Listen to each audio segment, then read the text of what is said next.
Hello everyone, ഇന്നത്തെ നമ്മുടെ menu ചക്കപ്പുഴുക്കാൻ beef കറി. എങ്കിൽ നമുക്ക് ബീഫ് കറിയുടെ പ്രിപ്പറേഷൻ നോക്കാം.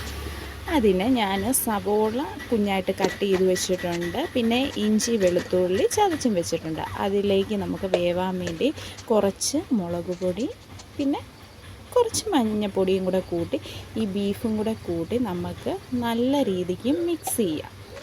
ഈ മിക്സിങ്ങിലാണ് ഇതിൻ്റെ ടേസ്റ്റ് ഇരിക്കുന്നത്.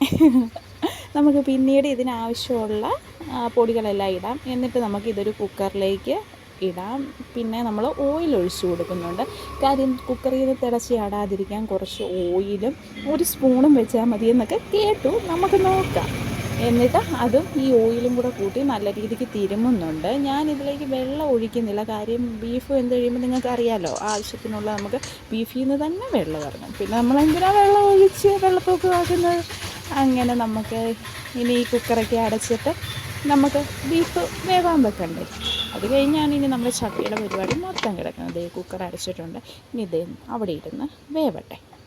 ഇനി ഇതേ നമ്മുടെ ചക്കയുടെ പരിപാടി തുടങ്ങാം. ഇനി ഈ ചക്കയ്ക്കകത്തുനിന്ന് ചകിണിയും തൊലിയും എല്ലാം സെപ്പറേറ്റ് ചെയ്യാം. ചകിണിയും തൊലിയും പോട്ടെ, ചകിണിയും കുരുവും എല്ലാം കൂടെ സെപ്പറേറ്റ് ചെയ്യുക. എന്നിട്ട് നമുക്ക് കുനൂന അരിഞ്ഞെടുക്കണം. എന്നിട്ട് വേണം നമുക്ക് വേവിക്കാൻ വെക്കാൻ വേണ്ടി. ഇതെല്ലാം ഞാൻ ഒറ്റയ്ക്ക് തന്നെ ചെയ്യണം. കുഴപ്പമില്ല, ചക്ക ആയതുകൊണ്ട് എനിക്കിഷ്ടമാണ്. ഞാൻ ഈ അടത്തി വെക്കുന്നതിനെക്കാട്ടിലും കൂടുതൽ പോകുന്നതിൻ്റെ വയറ്റിലോട്ടാണ്. പച്ചച്ചക്ക എനിക്ക് ഭയങ്കര ഇഷ്ടമാണ്. എല്ലാവർക്കും അങ്ങനെയൊക്കെ തന്നെയായിരിക്കും അല്ലേ. ഇതേ വരിക്കച്ചക്കയായിരുന്നു, അതുകൊണ്ട് ഞാൻ പഴുപ്പിക്കാൻ വെച്ചിട്ടുണ്ട്. ഇനി നമുക്ക് അതിനുള്ള അരപ്പിനായിട്ടുള്ള നമ്മുടെ തേങ്ങാ ചിരണ്ടതാണ് എനിക്ക് ഒട്ടും ഇഷ്ടമില്ലാത്ത കാര്യം. 100 തവണ കൈ അതിൻ്റെ ഇടയിൽ പോകും. പക്ഷെ തേങ്ങ ചിരണ്ടാതിരിക്കാൻ പറ്റത്തില്ലല്ലോ. അങ്ങനെ നമുക്ക് ആവശ്യമുള്ള തേങ്ങയെല്ലാം ചിരണ്ടി എടുക്കാം. എന്നിട്ട് ഞാൻ നോക്കിയപ്പോഴത്തേക്കിനാ കാന്താരി നമ്മുടെ പറമ്പിൽ നിൽക്കുന്നത് എൻ്റെ കണ്ണിൽ പെട്ടില്ല. അതുകൊണ്ട് അത് ഇത്രയും പഴുത്ത്. അങ്ങനെ കാന്താരിയാണ് ഇന്ന് നമ്മൾ ചേർക്കുന്നത്. വെളുത്തുള്ളി, പിന്നെ ജീരകം, മഞ്ഞൾപ്പൊടി ഇതെല്ലാം കൂടെ കൂട്ടി നമുക്കൊന്ന് ചതച്ചെടുക്കാം. അരഞ്ഞു പോകണ്ട, ജസ്റ്റ് ഒന്ന് ചതച്ചെടുത്താൽ മതി. ഞാൻ നേരത്തെ പറഞ്ഞില്ലായിരുന്നു ചക്ക ഞാൻ പഴുപ്പിക്കാൻ വെച്ചത്. അത് എനിക്കല്ല കേട്ടോ, നമ്മുടെ വീട്ടിൽ ഒരു കൊച്ചു സുന്ദരിയുണ്ട്. അവൾക്ക് ഈ ചക്കയും ചക്കക്കുരും ഒക്കെ ഭയങ്കര ഇഷ്ടമാണ്. അവൾക്ക് വേണ്ടിയാണ് ഷിട്ട് സുന്ദരി. അവളെക്കുറിച്ച് പറയാൻ പോയി കഴിഞ്ഞാൽ ഞാനിവിടെ നിർത്തത്തില്ല. എങ്കിൽ നമുക്ക് നമ്മുടെ പരിപാടി നോക്കാം. ദേ നമ്മുടെ ബീഫെല്ലാം വെന്ത് വന്നിട്ടുണ്ട്. ആ സ്പൂണ് ദേ അതിൻ്റെ അകത്തുനിന്ന് എടുക്കാൻ പറ്റുന്നില്ല. അതിനാണ് ഞാൻ ഈ പെടാപ്പാട് വിടുന്നത്. അങ്ങനെ ദേ നമ്മുടെ ബീഫെല്ലാം വെന്തത് നമുക്കൊന്ന് ജസ്റ്റ് ഒന്ന് ഇളക്കി നോക്കാം.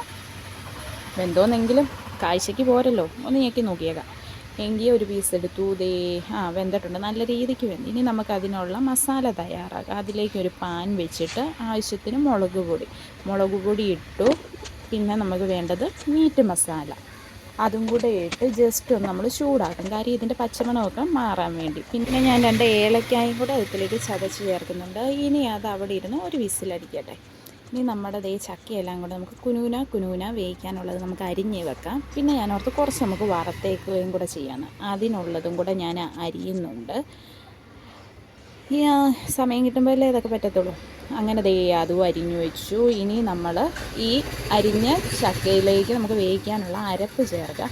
അരപ്പും ചേർത്ത് ഉപ്പും കൂടെ ചേർത്ത് നമുക്കിത് അടച്ചു വെക്കാം. ഇപ്പോഴാണ് ഞാൻ ഓർത്തത്, എനിക്ക് ഈ കറിക്കകത്ത് ഈ വേവിക്കുന്നതിൻ്റെ അകത്ത് ഒരു സാധനം മിസ്സിങ്, കറിവേപ്പില. അതെനിക്കില്ല, നാടനാണ് ഞാൻ ചേർക്കുന്നത്. അതുകൊണ്ട് അതില്ലാത്തതുകൊണ്ട് അത് സ്കിപ്പ് ചെയ്തു. ഇനി ഇതേ നമ്മുടെ ഈ നേരത്തെ നമ്മുടെ ബീഫെല്ലാം കൂടെ നല്ല വെന്ത് വന്നിട്ടുണ്ട്. ഞാൻ അതിൻ്റെ ചൂടെല്ലാം പോയിട്ടാണ് ഈ തുറക്കുന്നത്. എന്നിട്ട് നമുക്കിതെല്ലാം കൂടെ നല്ല രീതിക്കൊന്ന് മിക്സ് ചെയ്ത് നോക്കി. എന്തെങ്കിലും ഇപ്പോൾ ഉപ്പോ എന്തെങ്കിലും കുറവുണ്ടെങ്കിൽ നമുക്ക് ഈ നേരത്തെ ചേർക്കാം. ഞാൻ നോക്കിയപ്പോൾ വേറെ കുറവൊന്നും ഉള്ളതായിട്ട് എനിക്ക് തോന്നിയില്ല. ഇനി നമുക്ക് നമ്മുടെ ചക്ക വെന്ത് വന്നിട്ടുണ്ട്. ഇനി നമുക്കത് മിക്സ് ചെയ്യാം. പിന്നെ ഞാൻ വീഡിയോ ഷൂട്ട് ചെയ്യാൻ മറന്നുപോയി. ഇതിനിടയ്ക്ക് ഞാൻ ചക്ക വറുത്തിട്ടുണ്ടായിരുന്നു. കറുമുറ നമ്മുടെ ചക്ക വറന്ന് വന്നിട്ടുണ്ട്. ഇത്രയും നാളിൻ്റെ ഇടയ്ക്ക് ഞാൻ ചക്ക വേവിക്കുന്നത് ഇത് 3ാമത്തെ തവണയാണ്. ഒരു തവണയോ ഞാൻ വേവിച്ചിട്ട് ശരിയായിട്ടുള്ളൂ. അതുകൊണ്ട് ഇത്തവണയും ശരിയാകുമോ എന്നൊന്നും എനിക്കറിയത്തില്ല. ഞാൻ വെച്ച് കഴിഞ്ഞാൽ ഇതേ കൂട്ട് കുഴഞ്ഞു പോകും. ഹസ്ബൻഡിന് ഇങ്ങനെ കുഴയുന്ന ഇഷ്ടമില്ല. ഇതിങ്ങനൊന്നും അല്ലടാ, ഇതെന്നെ ഇങ്ങനെ ഇത് കുഴഞ്ഞു പോയി. ഇതൊക്കെയാണ് ഞാൻ കേൾക്കുന്നത്. ഇന്നും അങ്ങനെ കേട്ടു. ഇതിങ്ങനൊന്നും അല്ലായിരുന്നു. ഇത് ചക്കപ്പുഴുക്കല്ല, ഇതിൻ്റെ പേരാണ് ചക്കക്കറി എന്ന് പറഞ്ഞ് എൻ്റെ കെട്ടിയോൻ ചക്കക്കറിയും ബീഫ് കറിയും കൂട്ടി കുഴച്ച് വേണ്ടാതെ കഴിക്കുന്നുണ്ട്. പിന്നെ ഒരു രഹസ്യം പറയട്ടെ, ഞാൻ ചോറാണ് കൊണ്ടുവന്നത്. എനിക്ക് ഈ ചക്കപ്പുഴുക്ക് ഇഷ്ടമില്ല. നമുക്കിനി നാളെ